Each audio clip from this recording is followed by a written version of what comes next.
Bob Strange was right about this next guy's mom. She used that vibrator a little too much. Give it up for Wilson! Wilson!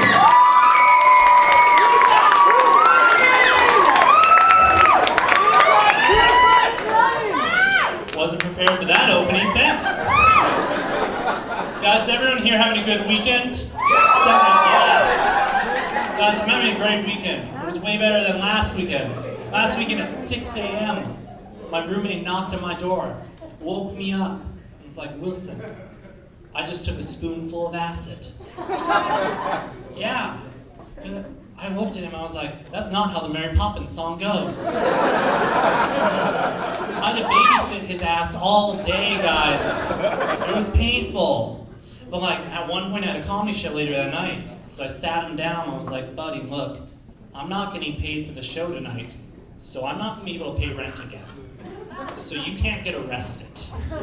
So I left him, and I was worried sick about him. But 5 minutes before I went on stage, he texted me. He was like, hey, I figured out exactly what Hillary Clinton did wrong in the election and how she can reformat her campaign come 2020 to win. And then 5 minutes later after that, he texted me, but I'm Republican, so I ain't telling her shit.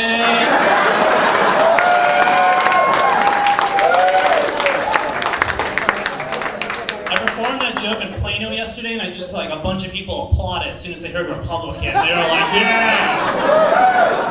Like my roommate was really holding the national secrets. In real talk, it was just, she should change her campaign song to the Grateful Dead.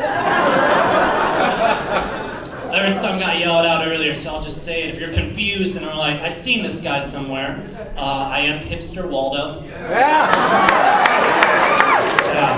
I'm in the Millennials edition of the book. If you want a really hard mode, though, they have one of the books set in Oregon. It just looks like a bunch of my twin brothers all lined up. Because I had a momentous occasion. I just celebrated the 2-month anniversary of the first threesome I ever had. Honestly, that deserved more applause, but it's all right. Ungrateful crowd. Guys, but like, as soon as I finished my first threesome, well, at first I thanked everyone involved, like you're supposed to do. I thanked the woman for not leaving. And I went up to the guy and smacked him on the ass and went, good game, coach. And then I went straight to my resume and put has done threesome under activities. Guys, if you're in here and have done a threesome and haven't put that shit on your resume, you are missing out. Because think about it. Think about the best boss you've ever had. And then think about the best threesome you ever had. They share the same qualities. They're able to manage multiple people's wants and needs. You can adapt to new positions on the fly. You're an all-around people person. And most importantly, you encourage growth in all members of your team.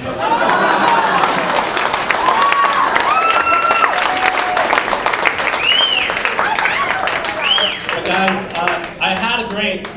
My life's been going better because I recently moved out with my roommate. I hated my fucking roommate because about 2 months into it, his girlfriend started living with us. Because if his girlfriend didn't live with us, his following joke would be called, my roommate is dating a homeless girl. She started living with us, and I hated her, and she hated me. But one day he comes up to me, he's like, hey, so I'm going to introduce my homeless girlfriend to my parents. And I was like, why? To show them your parents own a house too? That anyone could just own a house if they tried? He was like, no, I think I really love this homeless girl. So he left, and I did what anyone responsible should do. I threw a huge party in honor of him being gone. And people drank too much and got sick, so I made them puke in my roommate's bathroom. And as I went to go check up on someone, I walked past my roommate's nightstand, and there was a fleshlight on it. Yeah, if any of you don't know what a fleshlight is, just imagine a flashlight with a vagina on the end. It's just a flashlight you can fuck, guys. And so I thought this was the funniest thing ever, because I've never seen one in real life. So I grabbed that sucker and walk out to the party and go, guys, look what I found.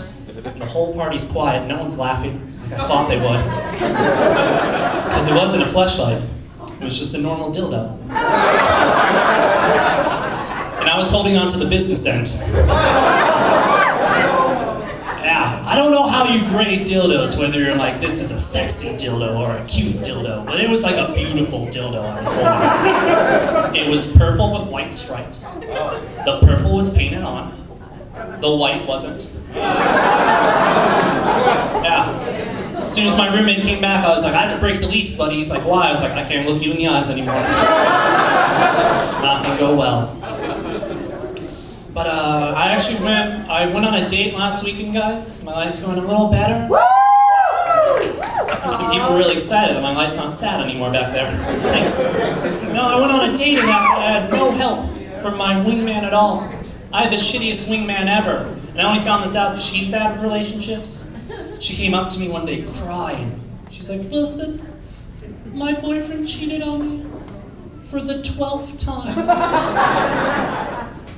So I sat her down, I was like, girl, you need some life advice? I was like, have you heard the old saying, cheat on me once, shame on you. Cheat on me twice, shame on me.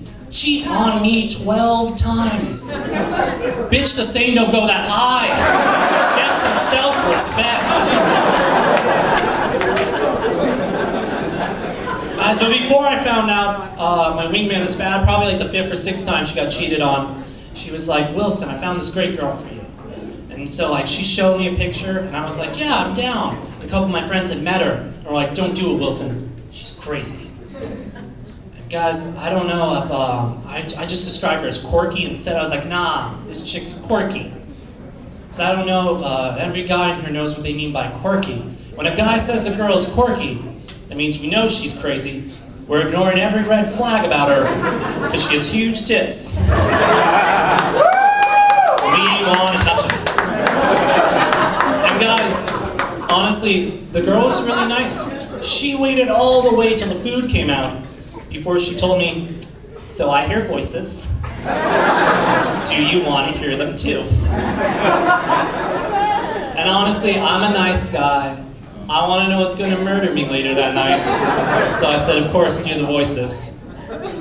She was so excited. She was jumping up and down in her seat. Because like at this point, everyone had fucked off out of the date, and I was the first idiot to be like, yeah, let's hear your craziness.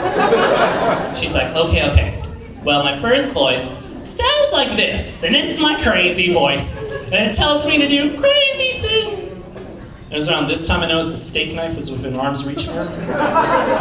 I was like, that's gonna be the murder weapon. So I was like, what's the second voice? Is it like a nicer voice? And she's like, well, my second voice is my depression. And it tells me to be real sad and just stay in bed all day long. I was like, cool. I have a 50% chance she's gonna stab me. 50% chance she's just gonna be too sleepy to. But then she looked at me and she was like, Wilson, normally when I'm too into a guy, I share too much about my life and he never calls or texts me ever again. And I was like, fair point. But I thought about it, and honestly, our differences and our flaws are what make us people. We should love one another for our flaws and that. Maybe it would turn society less us against them, our country against their country, if we all loved one another and treated our differences as what make us human. And I would have told her all that too. But she sneezed at one point and I got the hell out of the restaurant. I jumped in a random car, I was like, drive, this bitch is crazy. I'm never calling or texting her ever again. Guys, I feel like as an audience and a comedian, we've grown together, we've learned a lot about ourselves. So I'm gonna share about my sex life a little more. Guys, I used to date a girl that was really big into being strangled in bed. Yeah, some of you are confused and some of you are like, oh, I've been there. It's hot. But it's not for me. So I don't know if you can tell by looking at me. But I look like the nerd from every 80s coming-of-age movie. And we never won fights against the bullies, guys. Sometimes she'd like go in bed, she'd be like, strangle me, baby. Or just be like I was massaging her neck. She'd get really turned on, she'd be like, harder, baby, and I'd just turn into a nice cuddle. She wasn't turned on, but she was relaxed. Thank you guys, you've been a wonderful audience, and I love all of you.